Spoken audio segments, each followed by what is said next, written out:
इसने यहाँ पे क्या किया, अगर हम इसका यहाँ पे काम देखें तो हम यहाँ पे ये कह रहे होते हैं कि यहाँ पे इसने क्रॉस करवाया F1 को क्रॉस करवाया विद द F1। मेंडल ने यहाँ पे बेटा क्या किया, F1 को क्रॉस करवा दिया विद दी F1। अब हमारे पास बेटा F1 क्या आई है, ये देखें कैपिटल R स्मॉलर R आई है F1, सारी की एक जैसी है, सारी क्या है, एक जैसी है। यानी कि इसकी अगर हम जीनोटाइप यहाँ पे लिखें तो हम कह सकते हैं कि कैपिटल R स्मॉलर R है। अब ये F1 जनरेशन सारी की सारी राउंड है, ये थी राउंड होना, ये इसकी फिनोटाइप थी। अब कैपिटल R स्मॉलर R ये इसकी जीनोटाइप, तो ये जीनोटिपिक और फिनोटिपिक रेशियो F1 जनरेशन के यहाँ पे सेम थी।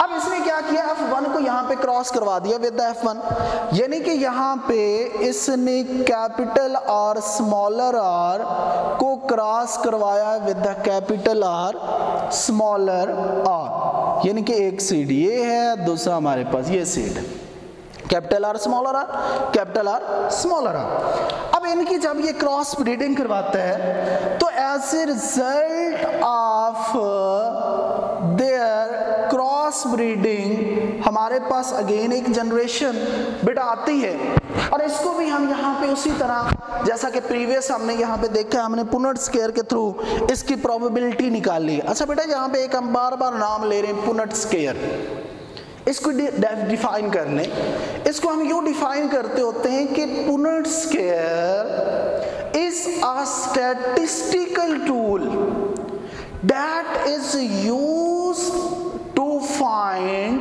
The probability of an event. किसी भी इवेंट की प्रोबेबिलिटी को फाइंड करने के लिए, प्रोबेबिलिटी को फाइंड करने के लिए जो हम स्क्वायर यूज करते हैं, जो स्टैटिस्टिकल टूल हम यूज करते हैं, उसको बेटा हम बोलते होते हैं that is called Punnett square. अब इसको भी उसी तरह हम ले लेते हैं। अब सपोज ये हमारे पास एक पुनेट स्क्वायर, इसमें उसी तरह ये एक सीड की दो probable allele gamete capital R smaller R, इसी तरह यहाँ पे दूसरे सीड के भी बेटा आपके पास प्रोबेबल ये दो गैमेट्स बनेंगे। अब उसी तरह जैसे कि प्रीवियस में हमने पुनेट स्क्वायर जब लिया है तो हमने इनको क्रॉस करवाया था, बिल्कुल उसी तरह यहाँ भी बेटा हमने क्रॉसिंग ओवर करवानी है। जब क्रॉसिंग ओवर करवाते हैं तो यहाँ पे इसको इधर करवाएं तो क्या बनेगा आपके पास, यहाँ पे आएगा बेटा कैपिटल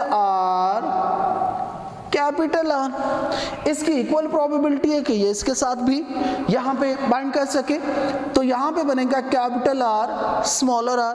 अब ये इधर क्रॉस कर सकता है कैपिटल R स्मॉलर R, ये इसके साथ भी इक्वली क्रॉस कर सकता है, तो स्मॉलर R स्मॉलर R। तो ये आपके पास चार पॉसिबल गैमेट्स जो हैं, सॉरी जाइगोट जो हैं, वो हमारे पास यहाँ पे आ जाएंगे। अब बेटा इसमें देखें तो बेटा एक तो आपके पास ये जो सीड होगा ये भी राउंड होगा, ये भी राउंड होगा, ये भी राउंड होगा, लेकिन ये राउंड नहीं होगा।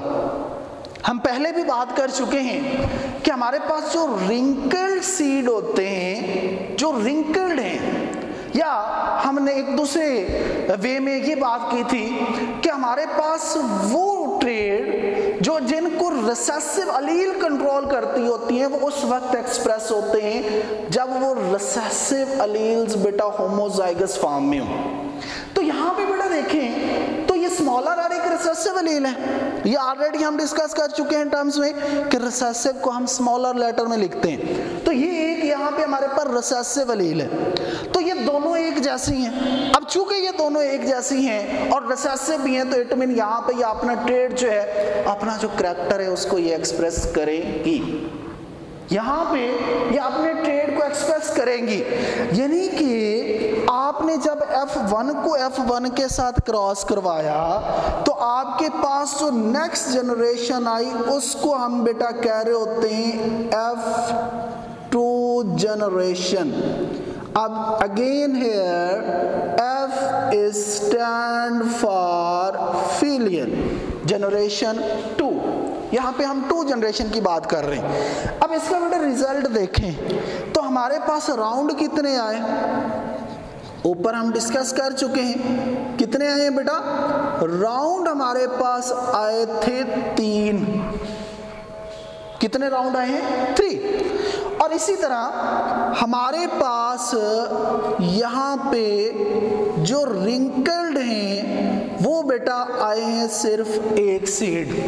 यानी कि हमारे पास यहाँ पे बेटा जो रेशो आई वो 3:1 रेशो आई। कितनी? 3:1 रेशो यहाँ पे आई, जो कि लॉ ऑफ सेग्रीगेशन में जब F1 को मेंडल ने F1 के साथ क्रॉस करवाया।